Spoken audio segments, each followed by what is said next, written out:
జోగులాంబ గద్వాల్ జిల్లా సల్కాపురం గ్రామ పంచాయతీ ఎన్నికల్లో సర్పంచ్గా పోటీ చేస్తున్న స్వతంత్ర అభ్యర్థి ప్రకటన స్థానికంగా రాజకీయాలను వేడెక్కించింది. గ్రామానికి చెందిన ఆంజనేయులు స్వతంత్ర అభ్యర్థిగా గ్రామాభివృద్ధి కోసం ఏకంగా 22 అంశాలతో కూడిన మేనిఫెస్టోను ₹100 బాండ్ పత్రంపై ప్రకటించాడు. ఈ ప్రకటన జిల్లాలో చర్చనీయాంశమైంది.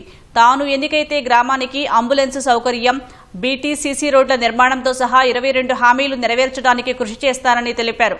వాటిని నెరవేర్చకపోతే తనను పదవి నుంచి తప్పించే అధికారం ప్రజలదేనని ఆంజనేయులు వెల్లడించారు.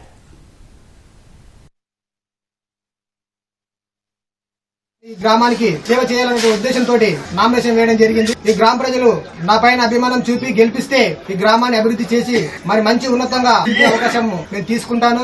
ఈ బాండ్ లో పొందుపరిచినటువంటి విధంగా నేను పని చేయకపోతే నన్ను తీసేసే అధికారం కూడా గ్రామ ప్రజల ముందు పెట్టి నేను ఒక నామినేషన్ వేయడం జరిగింది కనుక ఈ యొక్క అవకాశాన్ని ప్రజలు నాకు ఇవ్వాల్సిందిగా కోరుకుంటూ తెలియజేస్తా ఉన్నాను.